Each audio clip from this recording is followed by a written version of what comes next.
Le département de l'Essonne a été en une de l'actualité cette semaine pour deux faits divers dramatiques. Lundi à Saint-Chéron, commune de 5000 habitants, une collégienne de 14 ans est morte d'un coup de couteau lors d'une rixe. Malgré l'émotion causée, même cause, mêmes effets. Le lendemain à Boussy-Saint-Antoine, où un adolescent de 14 ans a été tué d'un coup de couteau dans une autre rixe, un autre de 13 ans étant alors aussi entre la vie et la mort. Les deux auteurs des coups mortels ont été interpellés ou se sont rendus. Ils ont 16 ans à Saint-Chéron et 15 à Boussy-Saint-Antoine. Lors de la rixe, couteau, batte de baseball et d'autres armes, des adolescents de 13 ans étaient présents au sein des bandes. Hier, un autre adolescent de 15 ans a été abattu de 2 balles à Bondy en Seine-Saint-Denis. Bref, une semaine noire dans toute l'Île-de-France. Nous sommes en compagnie de François Durovray, président du conseil départemental de l'Essonne. François Durovray, bonjour. Bonjour. Bienvenue sur Sud Radio. Quelques jours après ces deux terribles drames, Bondy, ce n'est pas dans votre département, mais c'est aussi un drame bien évidemment. Dans quel état d'esprit est-on dans l'Essonne ? Évidemment, encore beaucoup d'émotions, de la stupeur, des pensées pour les familles, pour les proches. Je me rendrai d'ailleurs lundi en compagnie du préfet et de la rectrice dans les deux établissements où étaient scolarisés les élèves qui ont été tués. Et puis derrière de la mobilisation, parce que ces événements auraient pu se dérouler évidemment n'importe où. Mais il est un fait que l'Essonne a été marquée cette semaine. Nous avons déjà beaucoup agi avant même que ces événements ne se déroulent, avec des actions dans les collèges, avec des éducateurs de rue. Mais il va falloir encore davantage de réponses. Et c'est ce à quoi nous allons travailler désormais. Alors justement, François Durovray, dans les deux cas, c'était des jeunes de villes différentes. Dans celui de Dourdan, c'était des jeunes de Dourdan et Saint-Chéron. Et dans l'autre, des jeunes d'Épinay-sous-Sénart et du quartier Vieillet de Quincy-sous-Sénart. Est-on dans une territorialisation, voire même une tribalisation des quartiers ? Ce qui est clair, c'est que désormais, un certain nombre de jeunes ne s'identifient pas par rapport à la nation ou à un territoire qui peut être celui de l'Île-de-France ou de l'Essonne, mais par rapport à un quartier. Et dès leur plus jeune âge, ils apprennent des grands frères ou des grandes sœurs que le quartier d'à côté est l'adversaire. Et ça, ce n'est pas possible.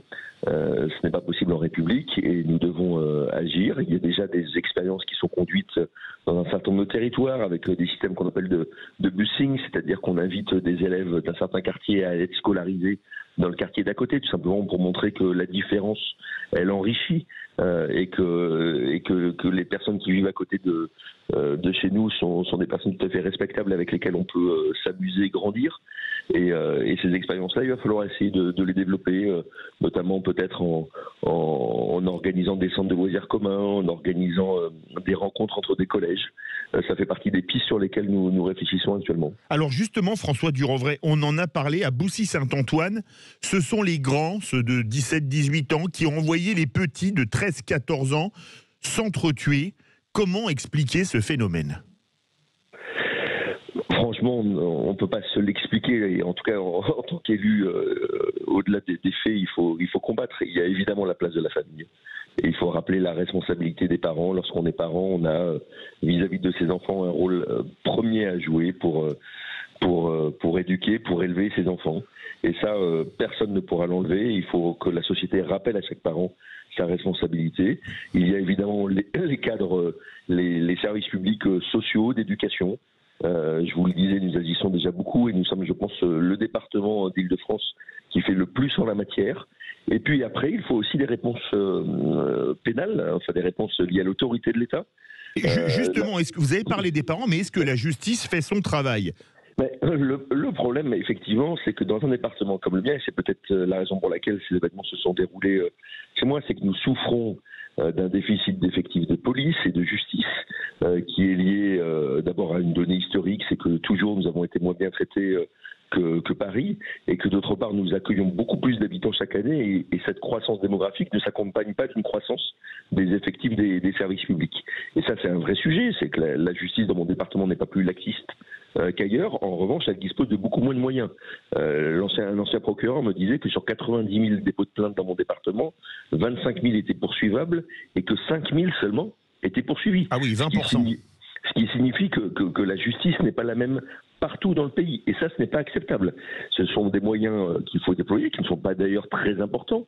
L'actuel procureur estime qu'il lui manque une dizaine de greffiers et quelques magistrats pour rattraper le retard et apporter des réponses rapides et justes lorsqu'il y a des faits qui lui sont remontés. Et ça, ce sont des sujets sur lesquels je travaille déjà avec le Premier ministre avant même que ces événements se soient déroulés. Je l'ai rencontré il y a un mois encore pour qu'on élabore sa proposition, un plan de rattrapage pour l'Essonne. J'espère que ce plan sera à la hauteur des attentes et des besoins de mon territoire.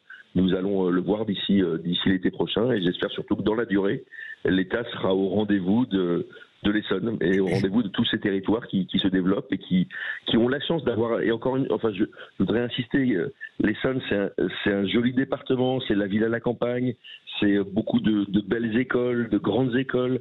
On peut faire sa vie, on peut réussir dans ce département. Et c'est le cas de l'écrasante majorité des habitants de mon département. Simplement, il y a aussi des difficultés, il y a un contraste. Et il faut que nous soyons accompagnés par l'État. Justement, vous avez parlé des effectifs de police et de gendarmerie. Ils ont été augmentés depuis plusieurs jours suite à la visite du ministre de l'Intérieur, Gérald Darmanin.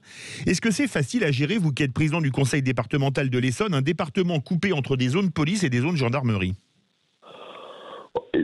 Écoutez, les choses fonctionnent globalement bien. Il y a quelques, je ne vais pas dire aberrations, mais quelques découpages qui mériteraient sans doute d'être revus. Et j'ai entendu avec attention les déclarations du ministre de l'Intérieur voici quelques mois.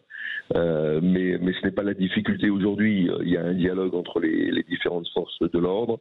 Il y a une organisation qui me semble de plus en plus efficiente, notamment des forces de l'ordre. Et ça, j'y tiens beaucoup. Dans mon département, nous avons créé ce qu'on appelle des conseils locaux de prévention de la délinquance, des conseils locaux de sécurité qui réunissent à la fois les forces de l'ordre, mais aussi les responsables des établissements scolaires, les transporteurs publics, les éducateurs de rue, qui sont autour d'une même table et qui discutent des faits qui se sont déroulés et au-delà des faits, qui discutent des personnes qui sont en cause, entre guillemets, et ce qui permet tout simplement que chacun joue son rôle. L'enjeu, c'est pas de taper sur des jeunes qui dévient, c'est tout simplement d'éviter qu'ils basculent dans un phénomène qui ensuite serait irrattrapable. Nous, notre boulot, c'est d'offrir à chaque jeune la capacité de construire son avenir. Et pour ça, il faut qu'on resserre les mailles du filet.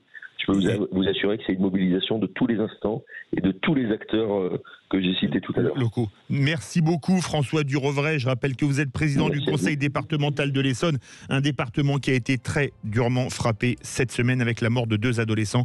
Il y en a eu un 3e hier soir à Bondy, mais là c'était dans la Seine-Saint-Denis. Vous êtes bien sur Sud Radio, le Grand Matin Week-end. Dans quelques instants, on va se faire du bien après cette actualité lourde. Carole Serra sera avec nous pour la Minute Zen. Le ventre est notre deuxième cerveau. Restez bien avec nous sur Sud Radio.